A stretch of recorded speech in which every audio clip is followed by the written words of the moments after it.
Ceci est un livre audio autogénéré par Google. Dernière parution. Logique sociale. Collection dirigée par Bruno Pequigno. En réunissant des chercheurs, des praticiens et des essayistes, même si la dominante reste universitaire, la collection Logique sociale entend favoriser les liens entre la recherche non finalisée et l'action sociale. En laissant toute liberté théorique aux auteurs, elle cherche à promouvoir les recherches qui partent d'un terrain, d'une enquête ou d'une expérience qui augmente la connaissance empirique des phénomènes sociaux ou qui propose une innovation méthodologique ou théorique, voire une réévaluation de méthodes ou de systèmes conceptuels classiques. Dernière parution. Nicole Lucas et Danielle Ohana, ces Françaises venues de l'Est, 2019. Régis Laurent, du traumatisme des camps à la naissance d'une nouvelle institution.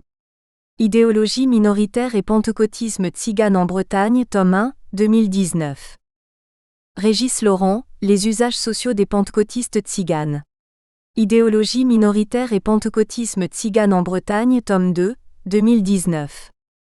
Suzy Goutte, Roland PFEFFERKORN dire, Strasbourg, Creuset des sociologies allemandes et françaises, 2019. Séverine Collinette dire, Soins, éducation et formation au prisme des cultures, 2019. Claude Giraud, Consentir, adhérer, s'opposer. Contribution à une sociologie de l'engagement, 2019.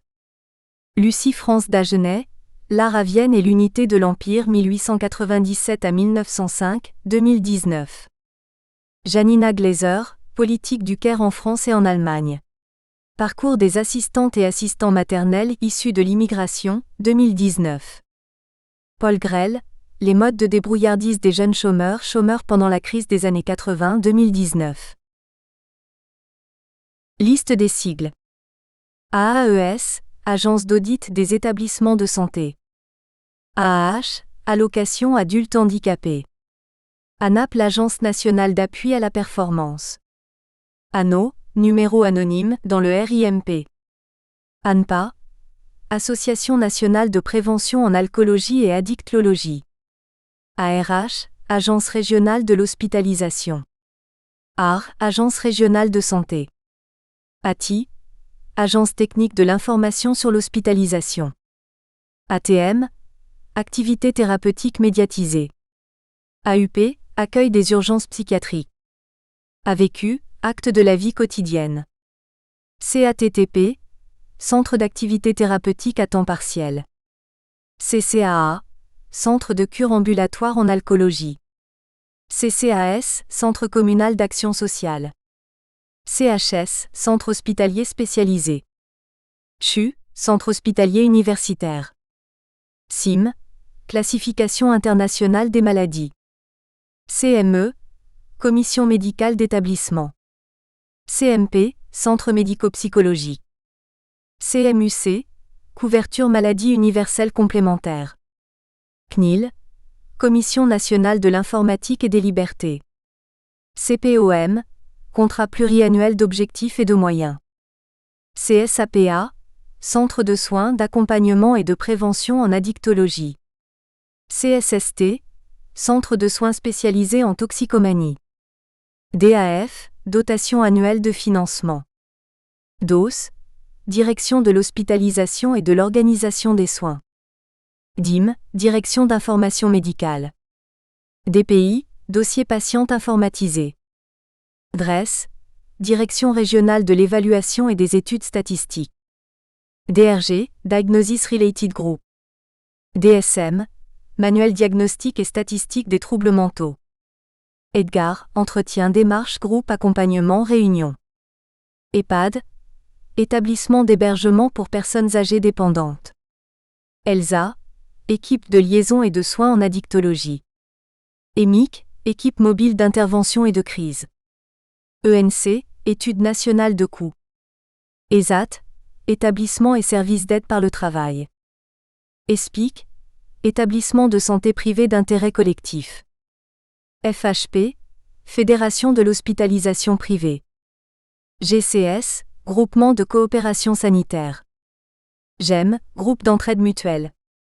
GHJ, Groupe homogène de journée. GHM, Groupe homogène de malades. HAD, hospitalisation à domicile. HDT, hospitalisation à la demande d'un tiers. HJ, hôpital de jour. HL, hospitalisation libre. O, hospitalisation d'office. HPST, hôpital patient santé et territoire. ID, infirmier diplômé d'État. IDS, idée suicidaire. IGAS, inspection générale des affaires sociales. IMV, intoxication médicamenteuse volontaire. IOA, infirmier organisateur de l'accueil. IPP, identifiant permanent du patient dans le RIMP.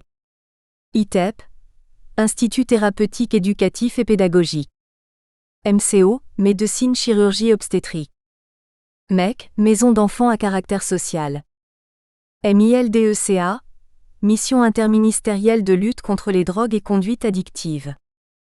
MNASM, mission nationale d'appui en santé mentale. ONDAM, objectif national des dépenses d'assurance maladie. OQN, objectif quantifié national. PAJA, pavillon d'admission pour jeunes adultes. PMSI, programme de médicalisation des systèmes d'information. PMSI-MCO, programme de médicalisation des systèmes d'information de l'hospitalisation en médecine, chirurgie, obstétrique. RAPSY, rapport d'activité en psychiatrie. RECAP, recueil commun sur les addictions et les prises en charge.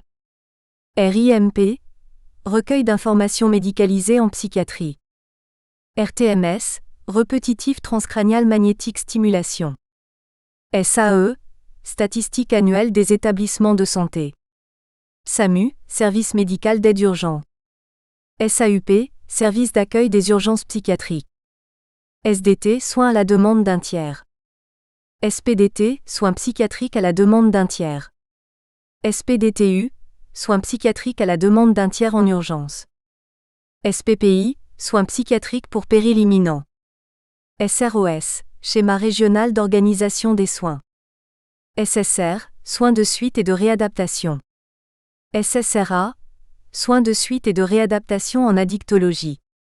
STATIS, statistiques et indicateurs de la santé et du social. T2A, tarification à l'activité. TCC, thérapie cognitive et comportementale. TIM, technicien d'information médicale. UCHA, unité de crise et d'hospitalisation pour adolescents. UHCD, unité d'hospitalisation de courte durée. UMD, unité pour malades difficiles. UNAFAM, Union nationale de familles et amis de personnes malades et ou handicapées psychiques. UNCPSY, Union nationale des cliniques psychiatriques. VAP, valorisation de l'activité en psychiatrie. Introduction générale. Depuis le début des années 2000, un nouveau référentiel d'action publique a progressivement été promu dans les politiques publiques à destination des personnes vulnérables qui bénéficient de prise en charge et de suivi au long cours, le parcours. Dans les secteurs sociaux, médico-sociaux, de la santé, les prises en charge doivent désormais s'enchaîner de manière fluide, sans rupture et selon les bonnes pratiques édictées dans des recommandations, diffusées dans des guides. Les guides en question présentent aux professionnels et aux usagers les bonnes pratiques, les conduites à tenir, le rôle et la place de chacun des intervenants, les modalités de leur coordination, le juste enchaînement des actions. Le référentiel du parcours concerne toutes les personnes durablement vulnérables. Il prétend substituer au libre arbitre plus ou moins éclairé des acteurs, celui des personnes concernées, de leurs proches, des professionnels, une régulation, un encadrement, une prédétermination de l'ensemble des interventions et de leur enchaînement tout au long de la vie, en se référant à des normes de bonne pratique. Il explique ce qui doit être fait en amont et en aval des soins. Il encastre les parcours de soins dans des parcours de santé et des parcours de vie. Il s'adosse au modèle biopsychosocial de la maladie, en tenant compte des interrelations entre ces aspects biologiques, psychologiques et sociaux. Le parcours se présente aussi comme un principe de réorganisation de l'offre sanitaire, sociale et médico-sociale sur les territoires.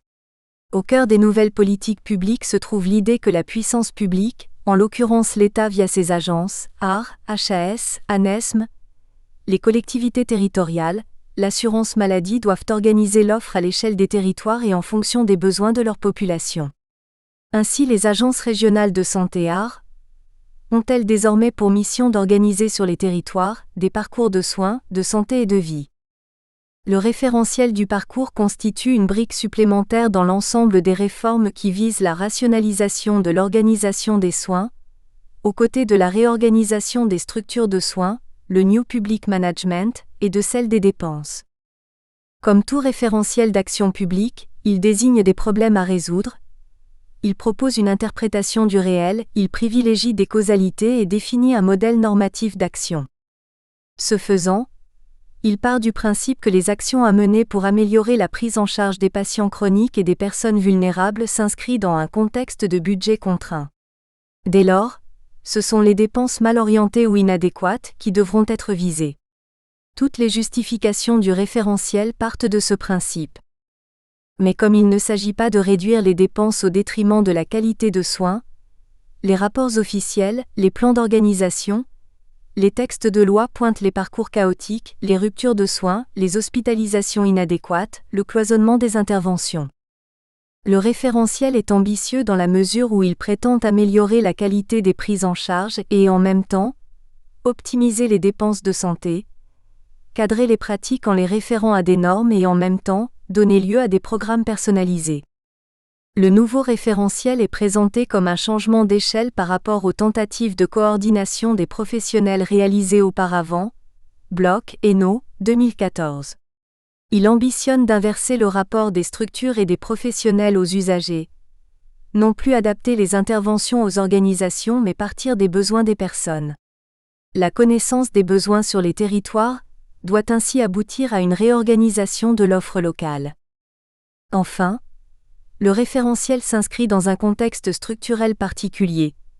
D'une part le vieillissement de la population et d'autre part la transition épidémiologique, c'est-à-dire la prédominance contemporaine des problèmes posés par les maladies chroniques sur les maladies infectieuses. Tous ces éléments justifient une transformation radicale des modes d'organisation des prises en charge des personnes qualifiées de vulnérables, dont les malades chroniques. Afin de le mettre en œuvre, les autorités publiques se sont dotées d'instruments ad hoc ou ont intégré des instruments élaborés initialement avec d'autres objectifs. Les recommandations de bonnes pratiques se sont multipliées dans tous les domaines. Des guides de parcours ont été rédigés et diffusés à l'attention des professionnels et des patients. L'éducation thérapeutique du patient et du citoyen a été développée. L'offre de prise en charge sur les territoires est réorganisée avec en particulier les schémas régionaux des organisations sanitaires, SROS, de troisième génération. Les patients, les professionnels et les structures se sont vus imposer ou proposer des incitations financières. Enfin, les pouvoirs publics cherchent à mieux connaître les parcours avec la réalisation de diagnostics de territoire qui doivent aboutir à définir des parcours de soins, avec la création de bases de données sur les consommations de soins et l'activité des structures et des professionnels ou encore avec des méthodologies innovantes d'analyse des parcours par les professionnels eux-mêmes. Cet ouvrage se propose d'explorer certains des aspects du référentiel au travers d'enquêtes sociologiques sur des parcours en établissement de psychiatrie. Le référentiel est trop récent pour qu'il soit possible d'en connaître les effets sur l'enchaînement et l'articulation des prises en charge. Il fallait donc procéder autrement. D'abord en mettant en regard de la volonté régulatrice de la puissance publique, les déterminants actuels des pratiques d'orientation des professionnels et des patients au sein de l'offre dans sa diversité. Quels sont dans les faits les parcours des patients en psychiatrie ? Débute-t-on une prise en charge avec un médecin généraliste puis un psychiatre libéral, avant de connaître une succession d'hospitalisations ? Peut-on effectivement repérer des ruptures dans les prises en charge, et comment les expliquer ? Certaines pathologies sont-elles soignées uniquement en ambulatoire, dans un centre médico-psychologique CMP, un hôpital de jour ou chez un psychiatre libéral ? La symptomatologie et le cours d'une dépression chronique ne sont pas identiques à ceux d'une psychose, et on pourrait s'attendre à ce que les parcours reflètent au moins en partie ces spécificités morbides.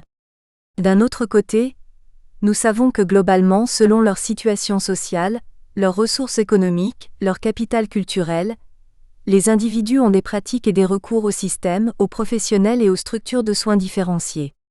Les parcours sont-ils déterminés par la pathologie ou la situation sociale des patients?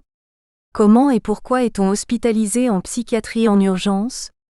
A-t-on affaire à de vrais besoins? Ou à de fausses urgences comme il a pu être dit à propos des urgences générales et de leur encombrement permanent depuis quelques années? Les patients des urgences sont-ils des personnes déjà connues de la psychiatrie? Ou les urgences constituent-elles un mode d'entrée en psychiatrie? Il s'agit d'interroger ou de mettre à l'épreuve certains des principes et des postulats qui sont au fondement du référentiel. Premièrement, l'offre déterminant en partie les parcours de soins. On postule qu'il faudrait organiser l'offre sur les territoires pour répondre au mieux aux besoins des populations. Pour autant, même si les politiques publiques organisent l'offre de soins sur des territoires, il est tout à fait loisible à la population de se déplacer et de trouver une clinique ou un psychiatre libéral hors de son territoire de résidence. Dès lors, comment comprendre la variabilité des prises en charge sur les territoires? Par l'organisation de l'offre, les caractéristiques socio-démographiques et économiques des territoires ou par l'hétérogénéité des besoins. Deuxièmement, si les parcours sont chaotiques, discontinus, ce serait en partie parce que les professionnels ne travaillent pas suffisamment en partenariat et que leurs actions sont cloisonnées. Troisièmement, au sein des établissements de santé et des services de soins, le problème de la cohérence et de la qualité des parcours serait avant tout un problème d'organisation et celle-ci pourrait être améliorée en recourant à la mesure de l'activité, de la performance et par une amélioration du pilotage et de la gestion. Enfin, depuis l'ordonnance du 24 avril 1996 portant réforme de l'hospitalisation publique et privée qui avait créé les groupements de coopération sanitaire, GCS, plusieurs rapports officiels ou textes de loi ont défendu une coopération des secteurs privés et publics, au nom de leur complémentarité sur des missions communes. Quelle est aujourd'hui la part du public et du privé dans la prise en charge des troubles psychiques? Les parcours des patients s'effectuent-ils uniquement dans l'un ou l'autre secteur ou passe-t-on de l'un à l'autre et selon quelle logique? Les cliniques psychiatriques accueillent-elles une patientèle aux revenus confortables et aux pathologies mineures, tandis que les pathologies lourdes et les patients démunis sont délaissés aux hôpitaux publics? Qu'en est-il effectivement de la complémentarité entre professionnels et structures du public et du privé? Parcours de soins en psychiatrie et système local de prise en charge. Tandis que trajectoire et carrière sont des concepts bien identifiés par la sociologie, ce n'est pas le cas du parcours qui apparaît comme une catégorie de l'action publique, un référentiel d'action restrictif et normatif. À la fois un enchaînement de prise en charge, activités de soins, traitements, professionnels et structures impliquées, au sein d'une offre et ce qu'il faut produire pour le bien du malade et du système de santé. Le parcours est conçu non comme ce qui a été, mais ce qui doit advenir. Les sociologues ont depuis de très nombreuses années mené des travaux sur les trajectoires ou les carrières de malades chroniques, en particulier de malades mentaux. Ils ont étudié les effets de la maladie sur la vie sociale, les recompositions identitaires, la gestion de la maladie, les rapports de la personne malade avec l'institution médicale, les négociations autour des soins, Druy, Psycho 2011. D'autres perspectives ont mis l'accent sur les déterminants structuraux des recours et des prises en charge, soit du côté du système de soins, son accessibilité, le rôle de la couverture maladie dans le recours, soit du côté des dispositions des acteurs, de la connaissance ou des représentations tant de la santé et de la maladie que du système de soins. En sociologie, les trajectoires ne se réduisent pas à l'enchaînement des prises en charge institutionnelles, parce que le soin ne s'y réduit pas et parce que la trajectoire de maladie est nécessairement une trajectoire sociale. Elle impacte toutes les autres sphères de la vie sociale et intime des individus et en dépend.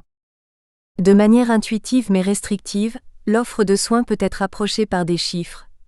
Un nombre d'établissements et de structures, de praticiens, des taux d'équipement, des dotations. Par ailleurs, de manière tout aussi intuitive, on peut être tenté de relier l'utilisation des services de soins et cette offre. En l'absence de psychiatre, il serait difficile de bénéficier d'une prise en charge pour des troubles psychiques. Les parcours dépendraient donc de l'offre et de sa répartition sur les territoires. Le système local de prise en charge est bien à la base constitué d'une offre. Un nombre de structures, de professionnels, de lits, leur répartition sur le territoire. L'offre est également répartie d'une certaine manière sur le territoire. Le territoire est plus ou moins maillé par l'offre. Mais les patients et leurs proches ne se tournent pas vers un service de santé simplement parce qu'il est proche. Ni la sectorisation psychiatrique ni aucun autre découpage administratif ni la distance géographique n'ont jamais constitué pour les patients et leurs familles, voire les professionnels, des limites irréductibles empêchant de recourir à une offre qu'ils ont pu être amenés à connaître. On ne peut donc postuler qu'il y a une relation parfaite entre l'offre et la demande. Dans des régions bien équipées en structures et en personnel, des logiques d'acteurs et une offre historiquement structurée vont produire des parcours qui ne s'expliqueront pas seulement par cette richesse versus rareté. Par ailleurs, l'offre de soins en santé mentale est difficilement cernable. Y participent des médecins généralistes et tout un ensemble de psys. Dans quelle mesure l'offre explique-t-elle les parcours à côté de l'ensemble des autres déterminants et des processus participant aux décisions de recours? Les recours et les parcours sont des phénomènes complexes et leur lien avec l'offre requiert un modèle explicatif. Sur le premier point, le statut social des troubles psychiques, la floraison des intervenants psy empêche de circonscrire a priori les lieux où les praticiens susceptibles de les prendre en charge. On sait que les médecins généralistes sont les praticiens de première ligne, voire qu'ils peuvent rester les seuls soignants pour des troubles psychiques ou psychiatriques. Les psychologues et en pratique, toute une panoplie de psys, sont susceptibles d'intervenir. Une abondance d'orthophonistes peut par exemple pallier la rareté de pédopsychiatres. Tous, psychiatrie, médecins généralistes et psy, interviennent en outre de manière permanente ou par vacation dans des établissements sociaux, médico-sociaux, de médecine générale, ou encore dans des associations. La prise en charge des troubles psychiatriques se caractérise par une extension de la définition de ce qu'est un soin, une prise en charge. Ce qui fait soin dans l'ordre des pathologies psychiques déborde largement les seuls actes de psychiatre et ou réalisés en établissement psychiatrique.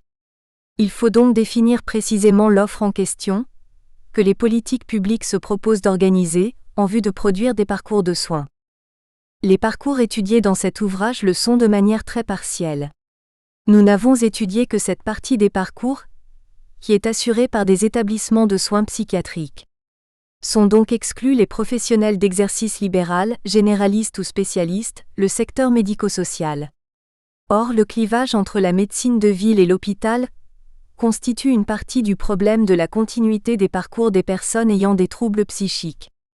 Le choix a été fait de mettre la focale sur les parcours au sein des établissements psychiatriques dans leur diversité, en raison de la disponibilité d'une base de données récente, le PMSI psychiatrique, censé fournir justement des informations sur cette partie des parcours.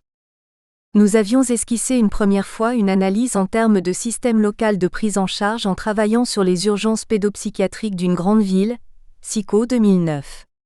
Au cours de cette recherche, il nous est apparu que le recours aux urgences n'était pas seulement lié aux difficultés des mineurs, mais également à l'organisation de l'offre sur le territoire. Plus précisément, le recours s'inscrit dans un système des relations entre les professionnels concernés par cette population. Il dépend en partie de l'existence ou non d'une offre alternative, capacité d'une structure à prendre en charge les dites difficultés, présence ou non d'une permanence des soins, de relais soignants, et du fonctionnement des structures concernées, qu'elles soient médicales, sociales ou médico-sociales, leur capacité d'accueil, leur liste d'attente, leur projet médical, leurs critères d'admission. Autrement dit, le recours aux urgences n'est-il pas d'abord explicable par le fonctionnement du système local de prise en charge ? Surtout, les professionnels et les structures participent d'un système. Lorsque l'un modifie des pratiques, par exemple en ne travaillant plus avec un type de population mais un autre, ou un fonctionnement, en supprimant les vacations du psychiatre, des lits, en créant un nouveau dispositif, cela a des conséquences sur tous les autres. Enfin, nous avions montré que ce système était hiérarchisé. Tous les acteurs d'une prise en charge, d'un parcours, n'ont pas la même capacité à faire valoir leur définition de leur mission et des populations qu'ils souhaitent prendre en charge. Dans une autre recherche Dacieux, 2015, portant sur la prise en charge de la dépendance aux opiacés en médecine générale, les systèmes locaux de prise en charge ont été approchés en tant qu'ensemble d'acteurs interdépendants mettant en œuvre une même politique publique, la dispensation des traitements de substitution aux opiacés sur un même territoire, une ville. En abordant le système local de prise en charge à travers la focale d'un des groupes d'acteurs impliqués, les médecins généralistes, Nous avons montré que ces agencements locaux de soignants sont le support de pratiques de tri des patients. Certains médecins mettent en place des critères de sélection de leurs patients toxicodépendants bénéficiant d'un traitement de substitution, en s'appuyant sur d'autres acteurs auxquels ils adressent ceux qu'ils jugent indésirables. Les professionnels qui trient leurs patients ne peuvent le faire que dans la mesure où d'autres pourront réceptionner les personnes qu'ils refusent. En particulier, sur ce terrain, des acteurs généralistes orientent des patients vers des acteurs spécialisés, perçus comme disposant de davantage de moyens techniques pour prendre en charge les cas jugés lourds ou complexes. Le système local de prise en charge peut ainsi être défini comme la superposition des carnets d'adresses, des adressages des professionnels, qui va régir la circulation des patients entre les différents médecins et institutions d'un niveau local. Le territoire est ici appréhendé en tant qu'espace d'interdépendance entre des acteurs qui n'entrent pas forcément en interaction directe, mais où chacun est forcé de tenir compte des pratiques de ses confrères ou est impacté par celles-ci. Cette recherche a également montré comment les systèmes locaux de prise en charge produisent des trajectoires et des populations de patients. En particulier, elle s'est intéressée aux possibilités qui s'offrent aux patients ne correspondant pas aux critères de tri de la majorité des médecins généralistes. Ces derniers se retrouvent relégués à des prises en charge des exceptions, suivi très contraignant en centre de soins spécialisés, prise en charge se résumant à la prescription, ou encore recours au marché noir des médicaments de substitution. Une problématique en termes de système local de prise en charge paraît d'autant plus pertinente qu'en matière de troubles mentaux, les patients sont loin d'être toujours demandeurs de soins. Ils sont institutionnellement et professionnellement dépendants. Sans nier l'importance du mécanisme de régulation par l'offre et la demande, la partition professionnelle et institutionnelle du système joue, pour les troubles mentaux, un rôle crucial. Ce qui ne signifie pas que les patients et leurs proches ne jouent aucune part dans la construction du système. Ils participent bien à sa structuration. Ce sont eux qui recourent à l'offre, développent des stratégies d'évitement, de substitution, qualifient ou disqualifient les professionnels et les structures. Leur usage même de l'offre participe à lui donner son sens pratique. Ainsi, par exemple, une structure accréditée pour une population, un type de pathologie ou de soins peut-elle être appropriée par des patients ou leurs familles de manière décalée. Un établissement peut être évité par une partie de la population, ce qui, de manière systémique, constitue en partie sa patientèle. Pour décrire un système local de prise en charge, il faut prendre en compte les caractéristiques des acteurs de ce système, leur mission, les accréditations, les zones géographiques qu'ils couvrent, leur mode de financement. Mais le système, ce sont surtout des pratiques relationnelles. Il s'agit dès lors moins de l'offre stricto sensu que des usages de l'offre par l'ensemble des acteurs. Ce sont des conventions, des accords informels, des habitudes de travail en commun, des concurrences, des pratiques d'adressage, de sélection et de tri des patients, un système d'échange, de don contre don, des réputations, des réseaux d'interconnaissance. Le système local de prise en charge peut comprendre des réseaux ou des filières de soins informels ou au sens des codes de la santé publique et de la sécurité sociale, mais dans tous les cas, il ne s'y réduit pas. Le système ne préexiste pas aux pratiques. Ce sont les pratiques relationnelles entre les acteurs qui en circonscrivent les contours. Un acteur ou une structure peut être présent sur un territoire, mais jouer un rôle périphérique dans la prise en charge d'une population ou d'une pathologie.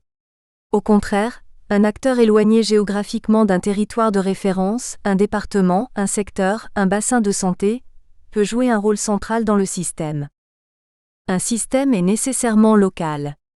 Ce qui ne signifie pas, bien au contraire, que ses limites sont celles d'un découpage administratif. Mais comme il résulte des usages de l'offre sur un territoire, il en découpe des contours, il en trace des limites plus ou moins diffuses. Il est local au sens où il dépend des usages du territoire par les acteurs, mais aussi potentiellement, de ses caractéristiques géographiques, des axes de circulation, d'une histoire et d'une offre. Le système local de prise en charge redessine en partie les frontières d'un territoire, s'éloignant donc des découpages administratifs, à partir des pratiques, réseaux, interdépendances entre acteurs et établissements qui le traversent. Dans cet ouvrage, les parcours sont ainsi considérés comme s'inscrivant dans un système local de prise en charge. Centré sur l'analyse des relations systémiques entre les professionnels et leurs usages pratiques des ressources territoriales, Cette perspective s'inscrit donc en contrepoint des analyses qui entendent lier l'offre et les parcours, déterminer les seconds par la première. L'offre et les besoins. Le référentiel du parcours prétend mieux prendre en compte que précédemment les besoins des personnes et des populations. La rhétorique des besoins y est omniprésente. Pour les patients, le programme personnalisé de soins PPS joue de ce point de vue un rôle central car il doit permettre d'adapter le parcours standard aux caractéristiques de la personne, de personnaliser son accompagnement, de prendre en compte sa demande, son projet de vie, favoriser l'implication du patient et l'expression de ses préférences pour lui permettre d'être acteur de sa prise en charge sur la durée. HAS. Le patient est dit au centre, et les structures comme les professionnels doivent s'y adapter. La médecine de parcours amène à un changement de paradigme profond. L'adaptation de la prise en charge, des relations entre professionnels, des structures et des moyens autour des malades, de leur entourage et de leurs besoins, et non plus l'inverse, ministère de la Santé. Concernant les populations, il s'agit d'adapter l'offre aux besoins des territoires. Les rapports officiels sur l'état de la psychiatrie et de la prise en charge de la santé mentale, les plans de santé mentale, les schémas d'organisation régionaux évoquent systématiquement dans leurs prémices la nécessité de répondre aux besoins en santé mentale. Pour autant, aucun de ces documents ne définit ce que seraient des besoins en santé mentale. Aucun ne fournit par exemple de données épidémiologiques sur ce qui pourrait en constituer une approximation telle qu'une enquête épidémiologique en population générale. Les enquêtes de ce type sont extrêmement rares, elles ne sont ni exploitées ni mentionnées. Quand bien même ces enquêtes seraient disponibles, il y a d'autres manières profanes de prendre en charge les troubles ou les souffrances, sans nécessairement recourir au système de soins et à ses spécialistes. La maladie et ses conséquences peuvent être gérées par l'individu, les groupes auxquels il appartient sans qu'il n'y ait de besoin de prise en charge par la médecine. On peut parfaitement le comprendre si l'on imagine le cas de figure suivant. Une personne est évaluée comme ayant une pathologie au cours d'une enquête épidémiologique. Elle ne présente pas de risque ni pour elle-même ni pour autrui. Elle peut avoir, pour un professionnel donné, des besoins de soins. Mais la personne concernée ne se considère pas comme malade, ne pense pas avoir besoin d'être soignée. De quels besoins parle-t-on lorsqu'on affirme vouloir déployer une offre qui corresponde aux besoins de la population ? Dans leur schéma d'organisation, SROS, les ARS évoquent les attentes des représentants de patients ou celles des professionnels. Dans d'autres cas, c'est la file active qui fournirait des indications sur les dits besoins. Mais le recours est un processus complexe dans lequel l'existence d'un besoin n'est ni nécessaire ni suffisant. Les recours informent peu et mal sur les besoins. Implicitement, on comprend également que les besoins de la population sont évoqués pour signifier la nécessité d'une palette diversifiée de dispositifs hospitaliers et ambulatoires, médicaux, médico-sociaux et sociaux. C'est dans le même sens qu'on parle de besoins d'hébergement. On sait qu'une des conditions de la vie du malade dans la cité est l'existence de formes d'hébergement adaptées. Paradoxalement, l'existence de listes d'attente ou de délais de rendez-vous importants pour accéder à tel spécialiste ou dispositif ne sont guère mentionnés comme révélateurs de besoins. Ils sont plutôt considérés comme des indicateurs de mauvaise organisation des services ou des territoires. Les besoins de santé sont parfois assimilés à la demande effective de soins, c'est-à-dire à une consommation de soins révélée et solvabilisée. On procède alors de fait à une double assimilation, celle des besoins de santé aux besoins de soins et celle des besoins de soins aux recours effectifs de soins. Cette méthode paraît contestable quant à son principe, car elle peut conduire à l'extrême, à n'estimer des besoins que là où il y a ensuite une offre, ou bien à oublier les besoins des populations qui ne recouraient pas aux soins pour des raisons de précarité financière ou sociale. Dans la pratique, c'est pourtant la méthode la plus fréquemment utilisée. On peut se demander d'ailleurs en poursuivant le raisonnement si l'offre ne crée pas des besoins ou si, selon la même logique, l'absence d'offre n'a pas pour conséquence logique une faible file active, les besoins ne trouvant pas à s'exprimer. Si une file active augmente, n'est-ce pas parce que la psychiatrie a été élargie à la santé mentale ou que l'intolérance de la société aux troubles mentaux s'est accrue ? Et que doit-on conclure d'une file active qui n'augmente pas sur un territoire malgré une population générale en augmentation constante ? Que les besoins sont stables ou que le système est déjà tellement engorgé que de nouveaux patients ne peuvent être soignés malgré leurs besoins ? Dans leur travail sur les séjours longs, des auteurs mettent en relation la variabilité des séjours longs entre territoires avec leur offre psychiatrique et médico-sociale, Coldefi, Nestrig, 2014. La conclusion est conforme à l'intuition. Dans un territoire où les capacités d'hospitalisation en psychiatrie sont plus réduites, les équipes soignantes vont avoir tout intérêt à favoriser la fluidité des parcours et à éviter les séjours prolongés en organisant la sortie d'hospitalisation des patients, QES 6. Ce type d'affirmation est tout à fait essentiel sur le plan politique, et pas seulement théorique. L'offre, par exemple des lits d'hospitalisation, permet ou produit le recours prolongé. Sans hôpitaux, il n'y a pas d'hospitalisation. Mais qu'en est-il alors des besoins ? Qui peut dire que l'offre dans ce cas ne répond pas, ou répond à un besoin ? De manière cynique, on pourrait considérer qu'il suffit de réduire les capacités d'hospitalisation pour réduire les séjours longs. On voit que l'angle mort des politiques qui mettent en lien une offre et des besoins est l'impossibilité d'estimer si les recours correspondent bien ou pas à des besoins. Comment prendre en compte des besoins qui ne s'expriment pas par un recours ? Le faut-il même ? Le pédopsychiatre B. Falissard, 2010, défend l'idée que le malade est celui qui sonne à la porte du médecin, qui exprime une demande. L'histoire a malheureusement montré à plusieurs reprises que décider de l'existence d'un trouble mental, alors que le sujet concerné n'émet aucune plainte, pouvait conduire à des dérives dramatiques. Pour poursuivre, les structures et les spécialistes étant extrêmement nombreux et divers à pouvoir prendre en charge, d'une manière ou d'une autre, la mauvaise santé mentale et les troubles mentaux, lorsque les besoins ne sont pas satisfaits par une offre, ils peuvent se réorienter vers une autre.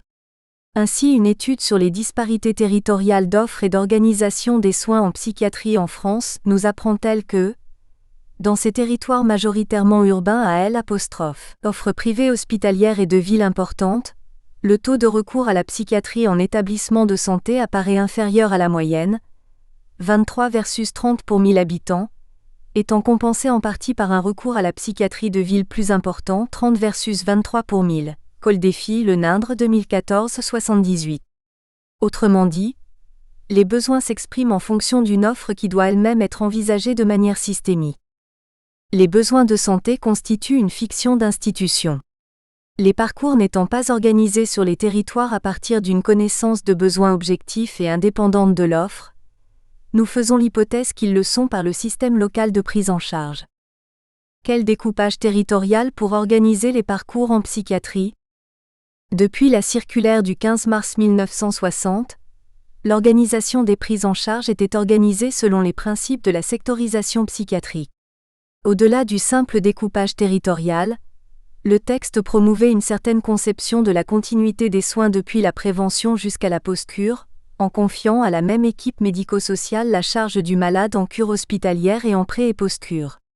La sectorisation se donnait comme objectif d'éviter la désadaptation qu'entraîne l'éloignement du malade de son milieu naturel, en favorisant le traitement sans hospitalisation tant qu'il était possible. À relire ce texte, on pourrait croire que la sectorisation psychiatrique remplit toutes les conditions pour une organisation territoriale optimale, hormis, il est vrai, la préoccupation pour l'optimisation des dépenses de parcours coordonnés de prise en charge.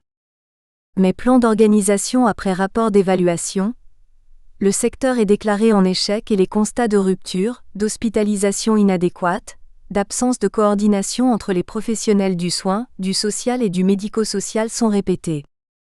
À partir du début des années 2000, le choix de la bonne organisation territoriale fluctue au gré des rapports sur l'organisation de la psychiatrie, des lois de santé des gouvernements qui se succèdent et de la mobilisation des professionnels.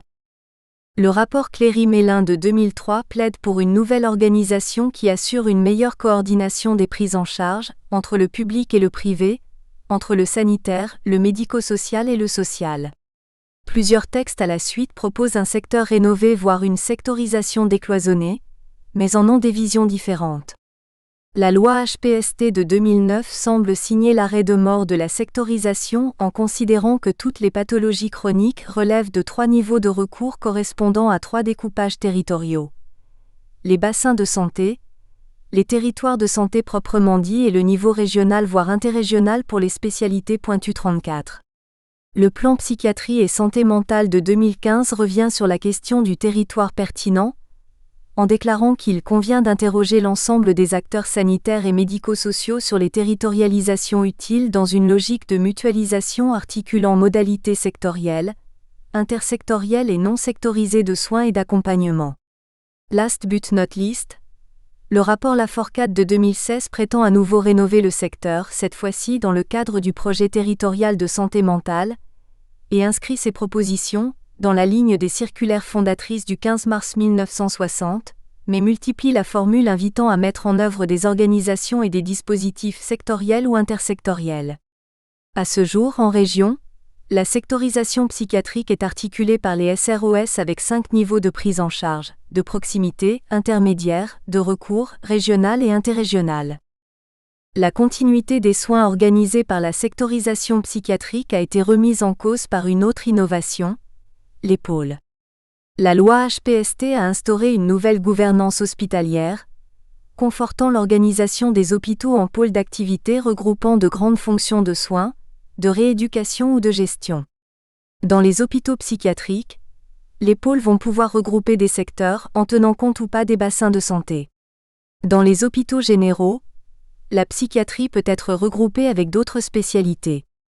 De fait, la coupure entre équipes exerçant en intra- et en extra-hospitalier qui pouvait déjà exister malgré les principes du secteur va être renforcée. Une des fonctions des pôles étant de permettre une nouvelle gestion des personnels, ceux-ci ne relèvent plus seulement ou totalement de l'ancienne organisation, le secteur psychiatrique, le service, mais du pôle. Alors que le principe poursuivi par le secteur était la continuité de la prise en charge grâce à la présence des équipes en intra- et en extra-hospitalier, le but poursuivi par les pôles est tout différent. Mutualiser les postes, permettre au personnel de travailler sur l'ensemble du pôle, sans exclusif de service ou de secteur. Avec quelles conséquences sur la continuité des soins ? Entre pôles et secteurs rénovés, les parcours en psychiatrie se construisent aujourd'hui dans un contexte particulier d'indétermination. Plusieurs modes d'organisation différents prétendant assurer la cohérence des interventions, la disponibilité de l'offre, la continuité des soins. Il peut donc être intéressant d'étudier sur le terrain comme effectivement, tel mode d'organisation plutôt que telle autre structure les parcours. Sans oublier qu'à ce jour, quel que soit le mode d'organisation, le libre choix du patient prévaut et que d'autre part, tous les établissements n'ont pas les mêmes obligations de participation au service public. Étudier les parcours en psychiatrie, c'est essayer de comprendre dans quelle mesure ou pour quel type de patient le secteur est encore ou non opératoire. Les parcours sont-ils organisés en fonction et en vertu de la sectorisation, de la loi HPST, des schémas des arts ou en vertu d'autres principes ? Terrain et méthode. Dans cet ouvrage, les parcours sont étudiés essentiellement sur un territoire. L'agglomération d'une grande ville française, sur laquelle se trouvent des services de psychiatrie implantés dans 2 hôpitaux publics, un CHU et un centre hospitalisé spécialisé, et 12 cliniques psychiatriques privées, à but lucratif ou non. Il est représentatif d'une situation qui se retrouve ailleurs en France. Dans une recherche sur la diversité de l'organisation de l'offre psychiatrique, les auteurs distinguaient en effet 5 profils de territoires. Des territoires faiblement dotés en personnel et en équipement psychiatrique, souvent implantés à l'hôpital général.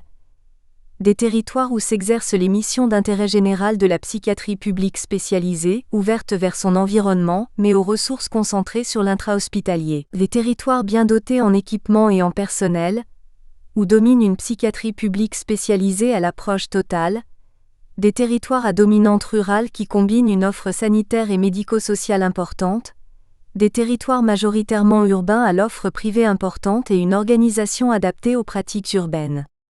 L'agglomération étudiée relève de ce dernier profil.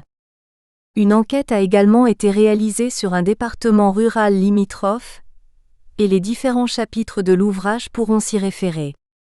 Les méthodes choisies constituent un compromis entre ce qui paraissait pertinent et les possibilités octroyées par les terrains. En effet, chaque terrain a ses exigences. S'il peut être possible d'observer des réunions d'équipe, d'être présent lors de consultations, d'assister au travail réalisé par les soignants, ce n'est pas toujours le cas. L'objet de la recherche et la problématique nous ont conduit d'abord vers les établissements de soins, leur direction et les professionnels dans leur diversité, soignants, assistantes sociales, services de l'information médicale. Le terrain a été réalisé dans les 2 centres hospitaliers de l'agglomération, 6 cliniques et plusieurs structures ambulatoires. Au total, 120 entretiens individuels ont été réalisés avec des professionnels auxquels s'ajoutent des focus group et une vingtaine d'entretiens avec des patients. La démarche d'enquête adoptée nous a conduit à passer du temps dans les structures, et donc à y conduire également des entretiens informels. Des observations ont été réalisées, soit de manière intensive comme dans un service d'urgence ou en suivant une équipe de liaison en addictologie dans un CHS, soit de manière ponctuelle avec les réunions d'équipe, soit encore de manière plus diffuse lors d'entretiens, de consultations ou pour analyser les conditions d'enregistrement des données du recueil d'informations médicalisées en psychiatrie, RIMP. Nous avons étudié des dossiers anonymisés de patients, et nous nous sommes appuyés sur les rapports d'activité de service. Enfin, nous avons exploité les données du RIMP de 2010 à 2013 pour les 15 établissements de l'échantillon. 14 sur une même agglomération et un centre hospitalier sur un département voisin. Chaque chapitre portant sur des terrains spécifiques débute par une présentation plus circonstanciée de la méthode utilisée. Plan de l'ouvrage. L'ouvrage ne prétend pas étudier tous les parcours en établissement de psychiatrie, mais au travers de quelques-uns, illustrer l'apport d'une analyse en termes de système local de prise en charge et aborder des problématiques qui débordent la seule psychiatrie pour mettre à l'épreuve certains des principes et des postulats qui sont au fondement du référentiel du parcours. Le premier chapitre porte sur les cliniques privées. Dans un contexte de politique publique où les établissements de santé publics et privés sont censés coopérer à l'offre territoriale de soins, qu'en est-il précisément ? Est-il possible de mettre fin au débat sur la sélection des patients par les cliniques ? Ancré sur une enquête menée sur un territoire où l'offre de cliniques privées à but lucratif est abondante, le chapitre montre qu'elle constitue un ensemble d'établissements hétérogènes. Les cliniques ont des pratiques de recrutement et de sélection hétérogènes, elles coopèrent plus ou moins avec les autres établissements du territoire. En montrant les contraintes de positionnement sur le marché de l'hospitalisation psychiatrique dans lesquelles elles sont prises, le chapitre discute à nouveau de l'articulation entre l'offre et les besoins de soins. Le deuxième chapitre porte sur un service d'urgence psychiatrique et sur la constitution des parcours sur son territoire d'intervention. Il aborde le phénomène si controversé de la saturation des urgences, en l'expliquant moins par l'existence de fausses urgences ou de problèmes d'organisation du travail dans les services ou les établissements que par le rôle que lui font jouer les acteurs locaux de la psychiatrie.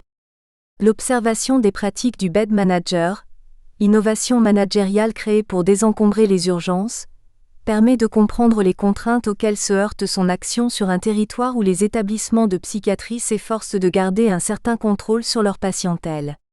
Si le travail du bed manager permet d'obtenir une fluidification des parcours, il accroît également, d'un autre côté, les phénomènes de discontinuité des soins et de nomadisme institutionnel. Le troisième chapitre porte sur les patients de psychiatrie ayant des comorbidités addictives. Historiquement, l'organisation de la prise en charge des consommations de drogue et d'alcool s'est construite en dehors, voire en réaction à la psychiatrie. Or les deux champs d'intervention vont récemment se rapprocher, en particulier sous l'égide du paradigme des addictions. Dans quelle mesure ce rapprochement a-t-il conduit à un changement des pratiques de prise en charge des patients de psychiatrie consommateurs de produits psychoactifs ? Pour répondre à cette question, le chapitre discute d'abord de l'association entre addiction et troubles mentaux et de la manière dont les incertitudes scientifiques et les différences d'interprétation de cette association se traduisent dans les pratiques des soignants de psychiatrie. Puis le chapitre analyse 3 étapes des parcours des patients de psychiatrie. La période pré-hospitalisation, avec une interrogation sur les conditions dans lesquelles ces patients arrivent à l'hôpital psychiatrique public. La période d'hospitalisation. Comment les addictions sont-elles prises en charge lors d'une hospitalisation au CHS ? Quelles difficultés éventuelles posent-elles aux soignants ? Et enfin le devenir des prises en charge après l'hospitalisation. Enfin le dernier chapitre avait pour ambition de décrire les parcours en établissement de psychiatrie en exploitant une base de données statistiques, le RIMP. l'enquête menée dans les établissements sur les conditions de production de l'information ainsi qu'une esquisse de sociogenèse de l'instrument amènent à douter à la fois de la fiabilité et de la validité du RIMP. In fine, il apparaît que les objectifs de financement de l'activité en psychiatrie et de connaissances épidémiologiques ne sont pas compatibles. Si le RIMP permet d'apporter quelques éclairages sur la durée et l'articulation des prises en charge, il ne comble pas le déficit de connaissances statistiques en psychiatrie souligné de longue date dans les rapports officiels. Chapitre 1 – Les effets du leadership d'un secteur privé lucratif sur le système local d'hospitalisation en psychiatrie. Pascal Manuello. Introduction. Malgré un succès relatif d'activité en France, l'hospitalisation privée à but lucratif, en l'occurrence la clinique, demeure un objet encore peu exploré. Du côté de la sociologie, les travaux portant sur l'activité médicale privée se sont surtout intéressés à la médecine libérale de ville, Assenteufel 2008, Blois Schweyer 2010, bien moins à la médecine libérale hospitalière. Le plus souvent, l'hospitalisation privée est analysée sous le prisme de ses rapports avec le secteur hospitalier public et les politiques successives qui ont visé à réformer le système de santé, tels que les enjeux de la convergence tarifaire de l'hospitalisation publique et privée instaurée à la suite de la réforme de la tarification à l'activité, Juven 2016, ou parce que la clinique deviendrait le modèle à suivre, Pierru 2012. Or, en accord avec les historiens Olivier Faure et Daniel Dessertine, nous faisons l'hypothèse que le monopole de travaux concentrés sur l'hôpital public entache toute analyse générale du système hospitalier d'un biais fondamental du fait de l'occultation d'un acteur pourtant essentiel aux caractéristiques singulières, les cliniques privées.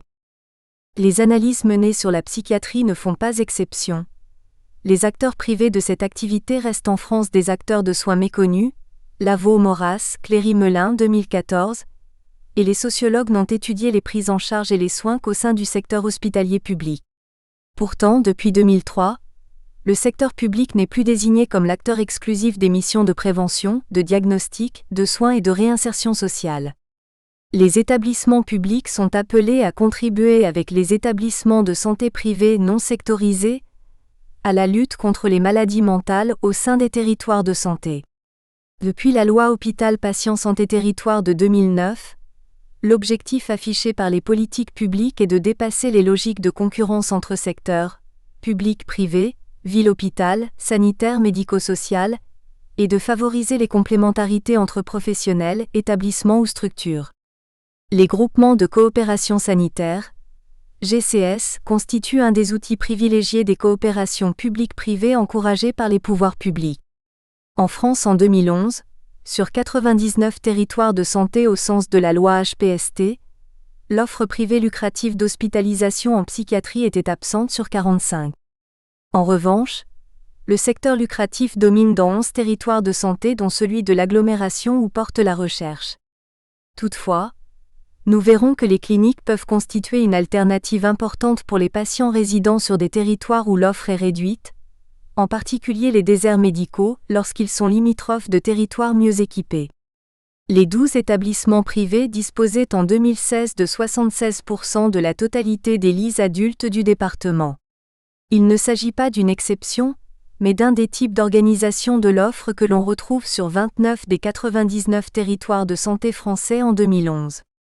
Ce type d'organisation est constitué de territoires majoritairement urbains à l'offre privée importante et une organisation adaptée aux pratiques urbaines. Coldéfi 2014. Quels sont les parcours des patients sur les territoires disposant d'une offre privée abondante ? Quelles sont les coopérations ou les concurrences avec le secteur public ? Les uns sont-ils complémentaires des autres et en quel sens ? 4 cliniques de groupe et une clinique indépendante ont accepté le principe de la recherche, ce qui nous a permis de rencontrer les professionnels de ces établissements, médecins psychiatres, ID, assistantes sociales, directeurs d'information médicale, DIM ou techniciens d'information médicale, TIM, cadres de santé, coordinateurs d'hôpitaux de jour. Une quarantaine de professionnels au total ont été interviewés, dont un médecin de l'ARS en charge du suivi des établissements psychiatriques privés de la région, et des infirmiers libéraux spécialisés dans les soins psychiatriques à domicile travaillant pour ces cliniques et le secteur public. L'investigation a été complétée par les entretiens de patients et de proches recrutés via l'UNAFAM du département et des groupes d'entraide mutuelle. Un seul établissement nous a permis de rencontrer des patients en hospitalisation complète, dans un service d'alcoolologie qui a également fait l'objet d'une observation. D'autres entretiens de patients rencontrés ponctuellement au centre hospitalier spécialisé, CHS, du département sont venus compléter les données. Les parcours institutionnels en psychiatrie se réalisent au confluent de l'action de 4 types d'acteurs. Les patients eux-mêmes d'abord qui peuvent être plus ou moins acteurs de leur prise en charge en fonction des ressources, psychiques, économiques, sociales, dont ils disposent. Les patients qui sont hospitalisés en psychiatrie peuvent exercer un choix entre le secteur public et le secteur privé, et au sein de ce dernier, entre les cliniques existantes. Les médecins libéraux et parmi eux les psychiatres qui exercent en ville, jouent un rôle déterminant dans l'orientation de leurs patients vers tel ou tel établissement. Lorsque les patients ou leurs proches exercent leur choix, ils vont s'informer sur la notoriété à la fois médicale mais aussi hôtelière des cliniques et sur le coût de l'hospitalisation. Les conventions passées entre cliniques et assurances privées déterminent également un certain nombre d'orientations. Le CHS fait le plus souvent figure de repoussoir, considéré sur le territoire de l'agglomération comme le lieu d'internement des fous et comme le lieu d'accueil d'un public économiquement et socialement démuni. Aux exceptions près, l'hospitalisation au CHS n'est pas choisie, elle est subie depuis les urgences psychiatriques du CHU ou dans le cadre d'une hospitalisation sous contrainte. Le deuxième ensemble d'acteurs qui va jouer un rôle dans la configuration des parcours est constitué des professionnels qui travaillent dans les cliniques de l'agglomération, notamment les psychiatres qui exercent également en ville, et les assistantes sociales qui sont les chevilles ouvrières de la continuité des prises en charge à la sortie des hospitalisations complètes pour les patients moins dotés en ressources sociales et économiques. En raison de leurs différences de statut, de taille, leurs projets, leurs stratégies, les établissements apparaissent comme un troisième ensemble d'acteurs hétérogènes. Enfin, les tutelles, en particulier l'ARS, constituent un dernier ensemble d'acteurs du système local de prise en charge. Les ARS font signer aux établissements des contrats pluriannuels d'objectifs et de moyens, CPOM, et organisent la planification de l'offre au travers des schémas régionaux d'organisation des soins, SROS, donnent des agréments, des autorisations d'ouverture ou d'activité et fixent certains tarifs de rémunération des cliniques. L'enjeu financier vis-à-vis des ARS est d'autant plus prégnant pour les cliniques indépendantes, qui doivent se maintenir sur un marché convoité par des groupes financiers. La première partie 1. La montée en charge du secteur privé lucratif. Un phénomène local et national, présente certaines des caractéristiques de l'hospitalisation privée ainsi que le mode de financement spécifique dont relèvent les cliniques à but lucratif puisque celles-ci ne sont pas financées sur le même mode que le secteur public. En psychiatrie, contrairement aux établissements de médecine chirurgie obstétrique, MCO, les cliniques perçoivent une rémunération au prix de journée. Le secteur de l'hospitalisation publique reçoit une dotation annuelle de financement. Une seconde caractéristique essentielle de l'hospitalisation privée à but lucratif est son éclatement entre cliniques de groupe et cliniques indépendantes. Les cliniques ont des projets d'établissement, une offre de soins qui dépend en partie de leur statut juridique et de leur appartenance ou non à un groupe. Il ne convient donc pas de compter des cliniques sur un territoire, ou de calculer un ratio de lits et places dans le public et dans le privé pour comprendre la manière dont s'effectuent les parcours institutionnels. Il est nécessaire de préciser le type de clinique implantée sur les territoires. Les parties suivantes exposent les pratiques de positionnement des cliniques sur le marché de l'hospitalisation. 2. Étendre le marché de l'hospitalisation psychiatrique et se positionner. Et leurs critères de sélection de la clientèle. 3. Peut-on parler de sélection des patients par les cliniques ? Enfin, la dernière partie distingue 3 types de cliniques et leur participation au système local de prise en charge. 4. Des logiques d'action spécifiques. 3 types d'établissements dans le secteur privé local. Partie 1. La montée en charge du secteur privé lucratif. Un phénomène local et national.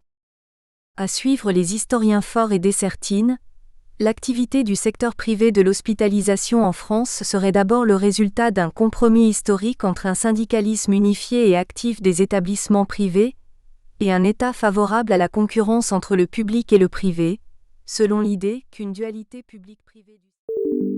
Nous espérons que vous avez apprécié cet aperçu. Pour continuer à écouter ce livre audio sur Google Play Livres, utilisez le lien dans la description de la vidéo.